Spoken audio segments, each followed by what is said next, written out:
क्या आप जानते हैं, एक समय ऐसा भी आया था जब ब्रह्मा और विष्णु आपस में इतने क्रोधित हो गए कि पूरे ब्रह्मांड में भयंकर युद्ध छिड़ गया। देवता भी डर गए और तब सभी को बचाने के लिए महादेव का स्मरण करना पड़ा।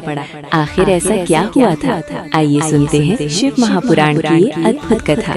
नंदिकेश्वर कहते हैं, हे योगींद्र, प्राचीन काल में एक समय भगवान विष्णु क्षीर सागर में शेषनाग पर शयन कर रहे थे।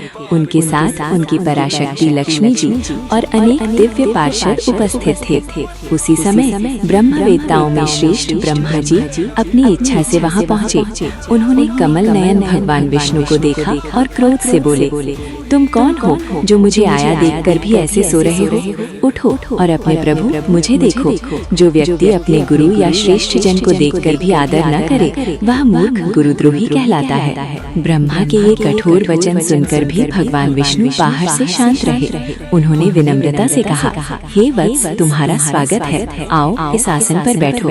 परंतु तुम्हारे मुख और नेत्रों से क्रोध और व्यग्रता दिखाई दे रही है। तब ब्रह्मा जी बोले, हे विष्णु, काल के प्रभाव से तुम्हें बहुत अभिमान हो गया है। मैं इस जगत का पितामह और तुम्हारा रक्षक हूँ। ये सुनकर भगवान विष्णु बोले, ये संपूर्ण जगत मुझ में स्थित है। तुम तो केवल मेरी नाभि से उत्पन्न हुए हो, इसलिए तुम मेरे पुत्र हो। व्यर्थ अभिमान मत करो। इस प्रकार दोनों के बीच वाद विवाद बढ़ता गया और मोहवश ब्रह्मा और विष्णु ये कहने लगे, मैं श्रेष्ठ हूँ, मैं स्वामी हूँ। धीरे धीरे ये विवाद भयंकर युद्ध में बदल गया। ब्रह्मा अपने हंस वाहन पर और विष्णु अपने गरुड़ पर आरूढ़ होकर युद्ध करने लगे। दोनों के गण भी परस्पर युद्ध करने लगे। ये अद्भुत युद्ध देखकर सभी देवता आकाश में अपने विमानों पर आकर खड़े हो गए। वे पुष्प वर्षा करते हुए उस युद्ध को देखने लगे। क्रोधित होकर भगवान विष्णु ने ब्रह्मा के वक्ष पर असंख्य बाणों और अस्त्रों से प्रहार किया।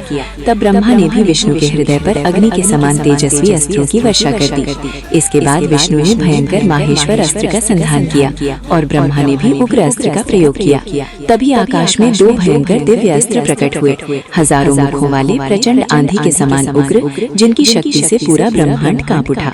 देवता ये देखकर अत्यंत व्याकुल हो गए। वे कहने लगे, जिसकी कृपा के बिना इस पृथ्वी पर एक तिनके का भी नाश नहीं हो सकता, जो सृष्टि स्थिति और प्रलय के स्वामी है, उन त्रिशूलधारी महेश्वर को हमारा नमस्कार है। ये सोचकर भयभीत देवता भगवान शिव के धाम कैलाश पर्वत की ओर चल पड़े। जब वे कैलाश पहुँचे तो उन्होंने एक अद्भुत दिव्य स्थान देखा।